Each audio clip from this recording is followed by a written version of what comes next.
Seguimos a través de Enlace Regional RCR, Red de Comunicación Regional. Como cada sábado vamos a recibir, estamos en contacto con el doctor Herbert Cuba García, médico especialista en política de salud pública, comentarista habitual en RCR, Red de Comunicación Regional. Qué gusto saludarlo, doctor Cuba, muy amable. ¿Cómo está usted? Muy buenos días y un saludo a través suyo a todo el país. Bien, ¿cómo está mirando el panorama de la pandemia en el país? Y sobre todo que ahora ya un poco se están anunciando el retorno a las clases presenciales. Hemos visto incluso que el ministro de Salud, Hernando Ceballos, se ha reunido con un grupo de rectores y ya se anuncia también, ¿no?, la vacunación de universitarios, ¿no?, para el reinicio de las clases presenciales, ¿no? Entonces, ¿cómo están mirando el panorama con el tema de la vacunación y adicionalmente el retorno a la presencialidad en clases, ¿no? Mire, lo que se nota es una especie de optimismo por parte de de la población y también de las autoridades de gobierno. A tal punto ha sido que el propio presidente de la República emitió un tuit en el que señalaba los éxitos de la vacunación y también se ha referido el ministro de Salud e inclusive hoy día las notas es que ya casi 14 millones de peruanos ya tendrían este fin de semana las 2 dosis.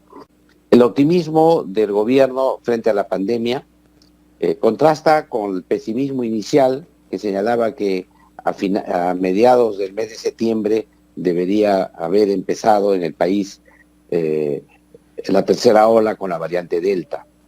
Este optimismo ha generado que en el Consejo de Ministros se ha tomado una serie de acuerdos como nuevas directivas para luchar contra la pandemia, donde se ha flexibilizado prácticamente ya casi todo, porque ya incluso el transporte interprovincial puede irse con los pasajeros completos, los aforos a los restaurantes ya casi es completo, se habla de los escolares que van a ser vacunados durante este periodo del mes de noviembre y diciembre, y por otro lado que los universitarios ya en el mes de diciembre, por ejemplo, la Universidad San Marcos empezaría ya clases presenciales.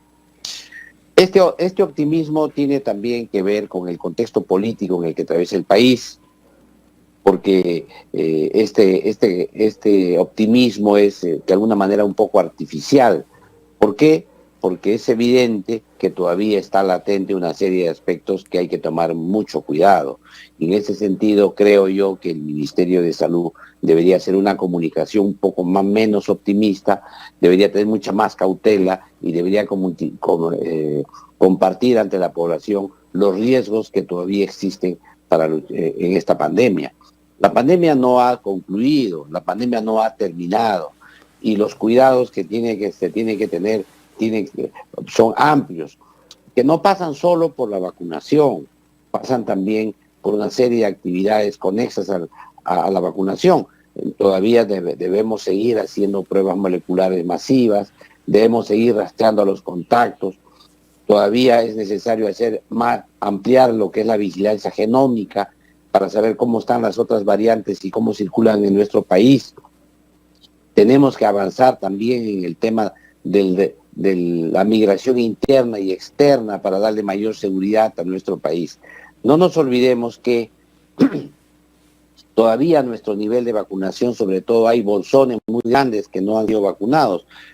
Tenemos serias dificultades en la vacunación en las comunidades nativas u originarias, en las zonas altoandinas, la zona sur del Perú, como por ejemplo Puno, todavía tiene una escasa cobertura de vacunación. Si nosotros sumamos todos esos problemas, tenemos todavía un alto riesgo en el país de que esta tercera ola pueda ocurrir. Hay que luchar para que esta tercera ola no ocurra. Y no pasa por hacer una flexibilización sin marcar los riesgos que esto implica. Bueno, en el caso de la presencialidad, ¿no?, tanto en las universidades como en los centros educativos, ¿no? O sea, ¿qué medidas desde la salud pública tendrían que adoptarse, ¿no? Porque también hay un justo reclamo de parte de los padres de familia, ¿no? Porque los niños, niñas, adolescentes, ¿no?, no concurren a clase ya desde hace 18 meses, 19 meses, ¿no? Y esto de una otra manera tiene una afectación, ¿no? Pero también, ¿no?, las limitaciones que se han generado en el estudio remoto, estudio a distancia, virtualidad. Hay centros educativos, fundamentalmente los particulares, que tienen posibilidades, lo hacen bien, pero la gran mayoría, sobre todo en las escuelas públicas, hay muchas limitaciones, ¿no? ¿Qué Sí, medidas tendrían que adoptarse de manera realista para ir gradualizando la asistencia a estos centros educativos, ¿no?, y a las propias universidades, ¿no? mire, yo creo que aquí hay que diferenciar dos aspectos. Uno es la educación universitaria, la otra es la educación escolar, secundaria, y quizás hablar también de la primaria luego. Pero en el caso de la educación universitaria, aquí tenemos diversos comportamientos porque hay universidades privadas con fines de lucro, privadas sin fines de lucro y universidades públicas, y cada una de ellas tiene un comportamiento distinto. ¿Por qué? Porque hay tres aspectos a tomar en cuenta. Uno, la calidad de la infraestructura. Cómo esta infraestructura universitaria que se tiene es adecuada para que los alumnos puedan acudir ahí. De qué manera son las salas, los salones, los baños, todo lo que es infraestructura universitaria, eso requiere una mejora importante. En el caso de las universidades públicas el tema es más complicado porque ellos dependen del presupuesto público, y aquí si el gobierno quiere empezar a hacer presencial, va a tener que haber una inyección de dinero importante. Es lamentable que el tiempo que las universidades han estado cerradas no se haya aprovechado para mejorar esta infraestructura, que tarde o temprano tenía que venir el momento de volverse a abrir las universidades. Abrirlas de nuevo como estaban antes no sería lo más adecuado para este tema. El segundo tema que hay que tomar en cuenta es el comportamiento de los alumnos. Aquí también es necesario insistir mucho en que tiene que haber un cambio de comportamiento a través de estilos de vida que tienen que tener los estudiantes en las universidades, desde el uso permanente de la mascarilla, el lavado de manos, el tema de las reuniones que haya, el distanciamiento social, el uso de los servicios higiénicos, el uso de la infraestructura, de la biblioteca, de los textos. Todo esto va a requerir un nuevo comportamiento por parte de los alumnos. Y el tercer aspecto que se tiene que señalar es que la virtualidad ha venido para quedarse. O sea, va a haber una serie de actividades que ya no van a necesitar necesariamente actividad presencial. Y en esto tiene que haber entonces un reajuste de la currícula para que algunos aspectos que se hacen en modo presencial se hagan también en modo no presencial. Y esta es una complicación que no pasa solo por decir ya los alumnos pueden volver a clase, sino que tiene que haber una adecuación de las universidades para tener una salida ordenada de esta pandemia. Por eso explicaba al inicio de que no es tan fácil decir, bueno, ya estamos vacunando a todos los jóvenes, están vacunados los profesores, por lo tanto ya todos vuelvan a clases. Y eso no es lo más adecuado, porque podemos tener algunas situaciones que hay que tomar en cuenta. La primera de ellas es que la vacuna no impide la infección. En segundo lugar, van a haber portadores. En tercero, todavía no está descartada de que haya alguna variante que puede escapar a la vacuna. En cuarto lugar, no sabemos todavía cuál va a ser la inmunidad de rebaño, cuál es el porcentaje que necesita para la inmunidad de rebaño. En quinto lugar, el país no es una isla. Ingresan y salen ciudadanos del país y también de las ciudades y también de las universidades. Eso va a ser así. En consecuencia, el riesgo continúa. Esas medidas todavía, recién el gobierno ha anunciado el protocolo, ya lo está analizando las universidades. Ha habido sí un avance, una reunión importante, pero no debe ser una reunión muy optimista. Yo creo que el Ministerio de Salud en este aspecto debe tener mucha más cautela y ser más realista y seguir insistiendo en las medidas que se tienen. En el caso de la educación escolar secundaria, por ejemplo, el tema también es ahí complicado porque todavía los niños de 12 a 17 años no han sido vacunados. Recién va a empezar la tarea de esta vacunación y además a todos los requisitos que tiene el tema universitario va a tener también los escolares. y esta adecuación de los colegios a nivel nacional es terrible. El tema además del agua, el desagüe para el lavado de manos, dotar jabón, mejorar las escuelas, yo creo que es una mayor inversión que debe tener el gobierno en el caso del sector educación. Y ya no hablemos de la educación primaria, porque como usted sabe perfectamente, todavía recién está en discusión si los niños de 5 años para arriba puedan ser vacunados.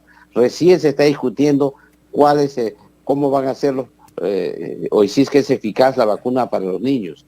En consecuencia, yo creo que todo esto se va a ir construyendo de a pocos, se va a ir construyendo en el día a día para mejorar esto. Lo que sí es real, que hay otro aspecto que hay que tomar en cuenta. Lo que los niños necesitan es socializar más con sus compañeros. Y esto no necesariamente puede ser en las aulas escolares, ni tampoco puede ser en las aulas universitarias. Todos estos aspectos se pueden tomar en cuenta en las canchas, en los lugares abiertos de deporte, de reuniones, de actividades al aire libre, que pueden esto ser una primera pauta para luego ir avanzando ya en estas clases que van a ser ya más activas en el tema educativo. Yo creo que todos esos temas tienen que pensarse con calma. No hay apuro, porque todavía, si bien es cierto, tenemos unas semanas muy bonitas, bondadosas que nos ha hecho la pandemia, todavía no hemos salido de ella, todavía estamos en ella, todavía nuestro nivel de vacunación en el Perú no es el óptimo, hay que seguir trabajando duro, y yo creo que para evitar la tercera ola hay que trabajar eso. No va a llegar eso de la nada. Yo creo que esto requiere más dinero, mayor presupuesto. Y el tema que a mí me preocupa sí es por el lado del sector salud. En este lado del sector salud, el gobierno ha reducido la lucha contra la pandemia solo para el tema de la vacunación, cuando necesitamos avanzar en otros aspectos que son cruciales. Ejemplo de ello, necesitamos avanzar en la conformación de las redes integradas de salud, con el fortalecimiento del primer nivel de atención con enfoque comunitario, y ahí no hay nada aún, no hay nada. Y por otro lado también requerimos que los servicios hospitalarios mejoren, dar una mayor dotación en los equipos todavía del oxígeno, en las camas UCI, etcétera. Eso tiene que mantenerse y mejorarse, porque todavía no sabemos si es que hay una tercera ola. Y el otro tema que me parece a mí crucial en ese aspecto es el tema político en general, porque lo que se ve, y aquí si uno lo lee, es que el gobierno quiere ofrecer resultados, sobre todo en la reactivación económica, en la estabilidad económica, en la inversión, en el crecimiento económico, y tiene que haber un pulso muy adecuado entre la lucha frontal contra la pandemia, tal como lo hemos señalado anteriormente, y lograr lo otro en modo progresivo, porque si fallamos en la lucha contra la pandemia, la reactivación económica será pues una quimera. Ahora, ¿y cómo está observando usted el tema de la vacunación a quienes se encuentran en primera fila, ¿no? A los médicos, ¿no? A los grupos de apoyo paramédicos, ¿no? Se está marchando al ritmo que se requiere, sobre todo, ¿no? Considerando que está en un proceso de evaluación si ingresamos o no ingresamos a una tercera ola, ¿no? Y hay quienes han saludado, ¿no? O saludan esa medida, ¿no? Pero se tiene que hacer con mayor celeridad, ¿cree usted? ¿No se están adoptando las medidas que se requieren para estas circunstancias? Mire, aquí hay algunos temas. En primer lugar, sí es un acierto de que el gobierno empiece la vacunación en los médicos, profesionales y trabajadores de salud que enfrentan la pandemia, porque ante ellos está el riesgo mayor. Pero el segundo tema es que recién ha empezado esto y todavía vamos a ver cómo se desarrolla en el futuro. Y hay pericia. Yo creo que ahora el tema de cuántos días demora la vacunación para este grupo poblacional va a ser, ya hablamos de días, ya hablamos de semanas. Yo creo que esto es un avance, es un reclamo que hizo la profesión médica, el Colegio Médico del Perú y todos los gremios, porque era evidente que habían pasado más de 6 meses desde la primera vacunación y en consecuencia ya requería una segunda. Y este es el problema que va a tener el gobierno con toda la población en general. Una vez que la gente ya se haya vacunado, va a tener que recibir una tercera dosis luego de 6, 8 meses, y ahí viene otra vez el reinicio de una vacunación general. Este es un tema que hay que tomar en cuenta rápidamente. Pero el otro tema que nosotros vemos aquí es que el gobierno dice, ya estamos vacunando, pero los equipos de protección personal, otra vez hablamos de la mascarilla, los mandilones, los gorros, todo lo que se necesita para que esto funcione. Hay que readecuar los establecimientos de salud porque están hacinados, son pequeños, hay que hacer una gran inversión en el sector salud, tal como hablamos en educación, hablamos en salud. Y en este aspecto el gobierno no avanza realmente mucho. Hay problemas en los proyectos de inversión, hay una baja ejecución del sector salud en los proyectos de inversión que debe ser corregido en el más breve plazo. Creo que estos aspectos hace que vea uno un Ministerio de Salud un poco inactivo, dedicado solamente a vacunar, cuando los problemas de salud son más amplios. Y quiero referirme a algunas enfermedades que han dejado de verse. Tenemos ya otra vez la reaparición del dengue, tenemos una serie de enfermedades infecto-contagiosas, hay que enfocarse también en la tuberculosis, hay que enfocarse también en las enfermedades crónicas, como por ejemplo el cáncer, la diabetes, la hipertensión, etcétera, que el gobierno tiene que mejorar su capacidad de respuesta para enfrentar. Yo creo que estos temas deben también plantear qué va a hacer el gobierno. El día de hoy quiero informar a la población, ya lo debe saber, pero quiero informar que se ha promulgado los lineamientos de política del gobierno hasta del 2021 al 2026. Esto es una buena noticia. ¿Por qué es una buena noticia? Porque estábamos como ciudadanos que toma un taxi y el taxista se iba manejando su carro y no decía a dónde lo llevaba. Y el ciudadano detrás en el asiento decía, señor, ¿a dónde me lleva? Le decía uno al taxista. Ahora con esta norma, con estos lineamientos de política, por lo menos el gobierno te dice, a esta dirección lo llevo. El taxista ya le dice a usted a qué dirección lo va a llevar y en consecuencia usted puede discutir o no los aspectos del trayecto, algunos aspectos que a usted no le agrada, pero ya el norte está establecido. Y en esta política ahí está también el tema de la salud, el tema de la política, son 10 ejes que han sido publicados en el peruano, que seguro que van a meritar una nueva discusión, porque ahí sí se señala con claridad qué es lo que van a hacer en el sector salud, y esperamos que eso ya evite ese debate que discutimos en un momento hace la entrevista pasada, que había gran discusión que podría tener al interior del gobierno en los temas de orientación estratégica que debería seguir el sector salud. Muy bien, doctor Henry Cuba García, como cada sábado agradecerle la amabilidad que ha tenido con RCR, Red de Comunicación Regional. Ha sido un gusto conversar con usted, que tenga buen fin de semana. Un abrazo y un saludo una vez más a todos los peruanos.